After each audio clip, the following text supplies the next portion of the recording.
Thank you for listening to the Gateway to the Rockies podcast from Visit Aurora from the rafters of the Stanley Marketplace. This is the show dedicated to telling the stories of Aurora, Colorado. Hi there, I'm Dave, Director of Marketing for Visit Aurora. Today, I'm thrilled to be joined by Marcelo Alvariza, the passionate owner of Orejano Restaurant, a vibrant new eatery on Havana Street rooted in family tradition. The soul of Uruguay is in the heart of our community with every dish. Marcelo, how are you, sir? Good, you? I'm excellent. Thank you for taking the time today. Your restaurant is named after your father, El Orejano. Can you tell me more about him and how he influenced your journey as a chef? Okay, yeah. From little, when I was a kid, we always used to cook together. Orejano was his nickname in Uruguay, and I always enjoyed cooking with him. And so I tried to bring that to my life, doing this restaurant, Orejano. Did he cook just for the family in Uruguay, or was he a chef in his own right? No, we used to do a lot of parties at home, probably party with more than 40, 50 people, and we always cooked together. But that was in my house, where we have when we were all together was always in the kitchen. My grandmother was Italian, so we used to cook all from scratch, all pasta or barbecue, the two biggest thing in Uruguay. But that was something like a tradition that every weekend we were together with my uncles, so all my family, and we were cooking together. What was your job? What were the things that you were tasked with doing? Well, we just shared the kitchen. Yeah. We were cooking to it. Sometimes I was pre-making everything and he was cooking on the grill. But it was just something that we enjoyed together. When you look back on it, do you see how important that time was together? Obviously, you're working to create a delicious dish, but do you cherish those moments? Yes, and every time when I'm in the restaurant, more for how I made it with, my dad's nickname and everything from Uruguay, all my color from my local team, Peñarol. I feel like when I'm there, I'm enjoying like what I used to do in Uruguay. And was a dream that we have together because my dad passed away in 2009. My last conversation with him was open a restaurant, but in Uruguay. And sadly, he passed away. So that sleep for after COVID and COVID, I start, I want to do it. And that's when I start. But yeah, it is cooking there is kind of be back at home. What brought you to the United States? 2002, the economy in Uruguay was really bad. So I'm a U.S. citizen. I was born here and grew up in Uruguay. So that was my first place to come here. My family, 2 brothers were living in Colorado.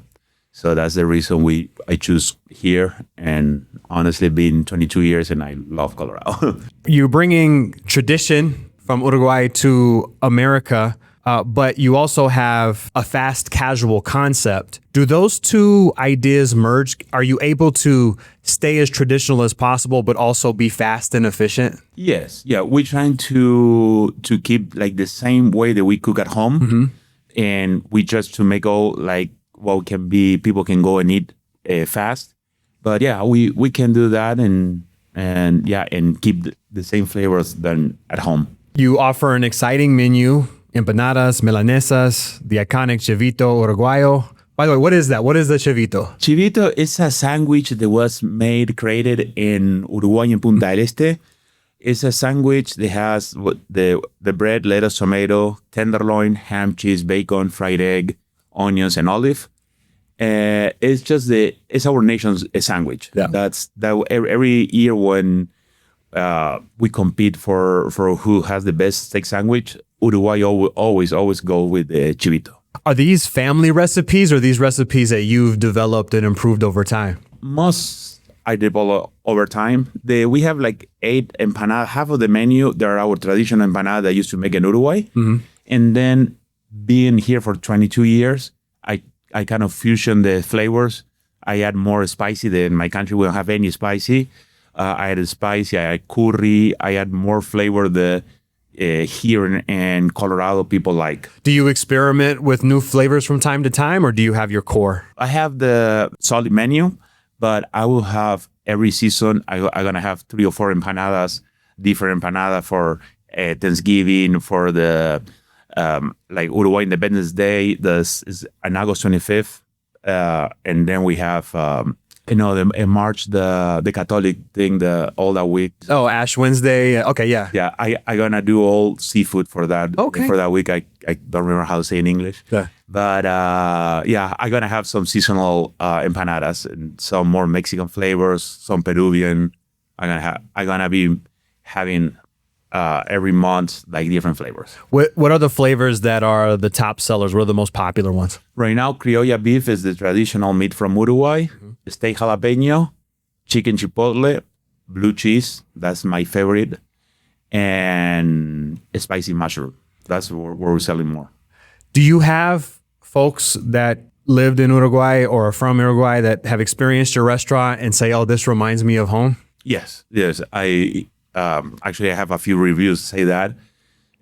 One person, when he knew that we opened the restaurant, he came twice already from Glenwood Springs just to have the chivito, because that's the most, like, that's kind of our street food, the chivito and the choripan. If you're willing to brave I-70, that's a testament that the food is very good. You opened your brick and mortar in Aurora.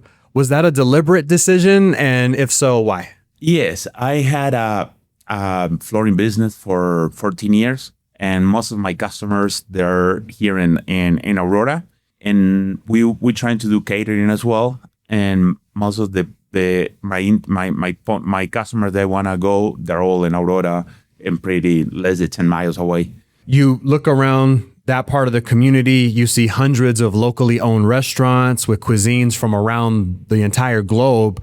What's your impression of the food scene in Aurora and the role that Orejano plays in that community? Aurora has a lot of different restaurants, really good, like Middle East and like Ethiopia restaurant.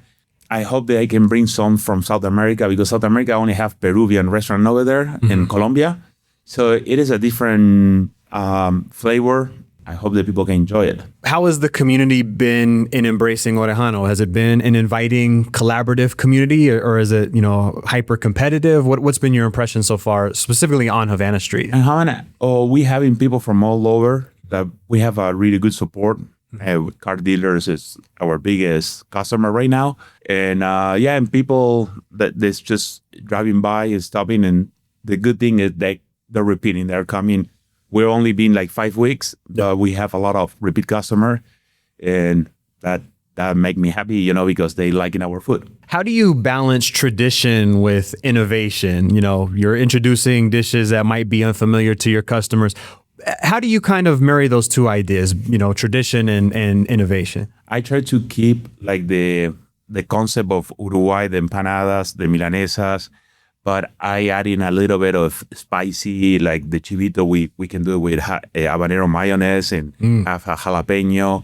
And the milanesas, the breaded steak sandwich, we add avocado and bacon, thing that we never eat in Uruguay. So I try to see what I like from here and what I like from Uruguay and try to make a fusion. For those who haven't experienced cuisine from Uruguay, what would you like for them to know? We have a strong influence from Spain or Italy in our food. The most traditional dishes for us was the chivitos is the biggest one, and milanesa, and then the empanadas.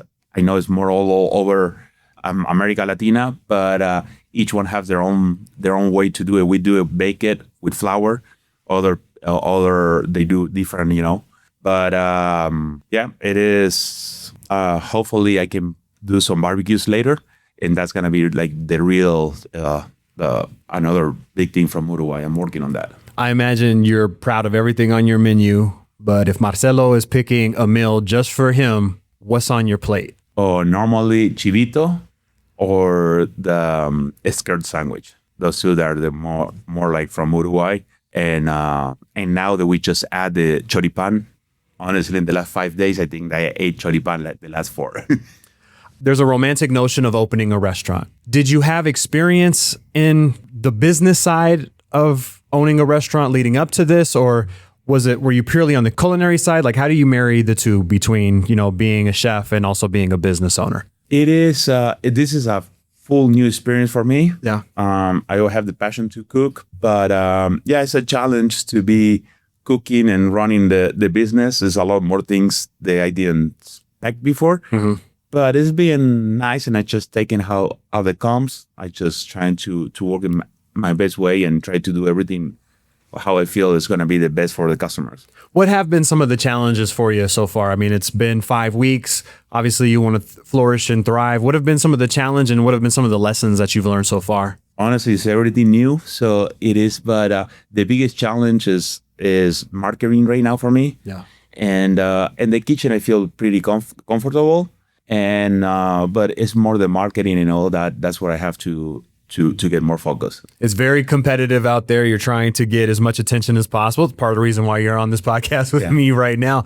But I imagine you've had people come in that have helped with your marketing. Have you gotten like influencers to stop by or people taking videos? Has that helped? Yeah, that helped a lot. When we have our first influencer, we notice a big change in customers. So we're gonna start keep working on that. I like to ask restaurant owners about this. You know, Google reviews, Yelp reviews, you know, they can impact a restaurant. How much do you read them and how much do you take that feedback in stride? Like, how do you stay true to your passion, but also look at the feedback from customers? Well, it's really important. And no, thank God we have really good reviews so far. I'm reading and seeing everything, you know, what they like and trying to do better for them. But yeah, so far we have all 5-point reviews, so that's great. Well, not only is the food amazing, but the environment is amazing. You and your team, very friendly, very welcoming, and that is a big part of the experience.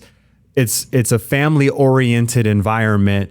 How does your personal story and your father's legacy kind of connect with your team and the customer experience? Yeah, I want people when they come to our restaurant to feel like they're at home and like you say, like welcoming. Like I try to be myself with everyone and try to be helpful.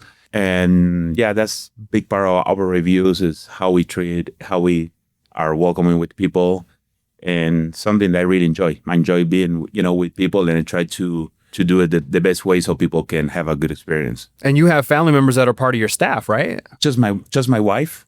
And my mom comes once in a while, but she want to work more, but no. Oh, she wants she want to work more with us, but does she want to be the boss? No, she want to be helping there and in the kitchen and all that, but I prefer her to come and enjoy just the time she's there than be part of the our dynamic in daily dynamics. You know, she's getting all that.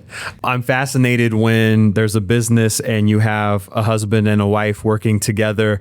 Is it difficult to have separation in the roles, or has it brought you closer together? You know, this is more my dream than hers. Yeah. But she's being a great support. Thank God we're doing all in natural. Mm-hmm. And every time we need something, we are helping each other. So it is, I feel like it's kind of the same thing, be at home, be in the restaurant with my wife, and my kids comes once in a while to help too. Nice. So honestly, I don't feel like I work. I feel like we're still at home, and thank God with Grisel, we do it all together, and she's really flexible. Like I say, it's more my dream than hers. So, but she's been great and helping in all the way. So it's being easier. It's being easier because someone I trust, and it's really easy to make decisions together. Supply chain has been a topic of conversation every time you turn on the news. How do you go about sourcing your ingredients, and is it been a challenge, or have you found a good system for get all the ingredients? For the restaurant. I've been working with two the distributor. Mm-hmm. It's been really easy. A few ingredients that we need is hard to find. Yeah, but so far with one of the distributor, we find everything. Some things kind of a little bit pricey, but it's changing the price a lot right now. But no, it's not been any issue.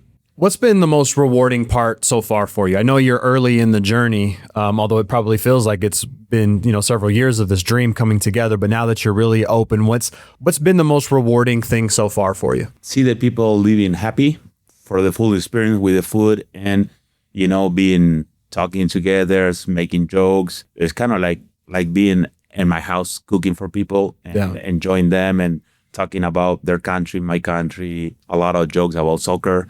And that's the biggest one with Uruguay and Argentina, I think. But no, being so far, that's my biggest reward is see people living happy at the restaurant and seeing them come back. That's the most important, because that means they like it and they like the experience.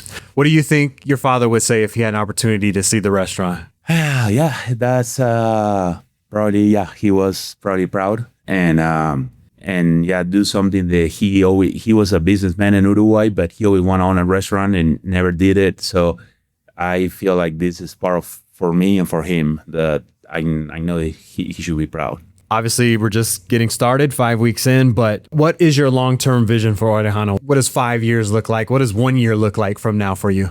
We want to keep growing and getting our culture in Aurora, and then grow.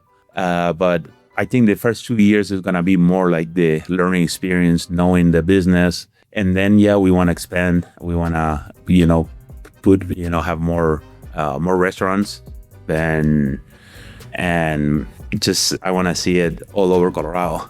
Yeah, absolutely. It's been an amazing addition to Aurora. Thank you so much for not only the amazing food, but you bring an infectious, positive spirit to our community. So I just want to thank you for that. And I want to encourage everybody to go visit as soon as possible. Thank you so much. And we were waiting for them in Orejano.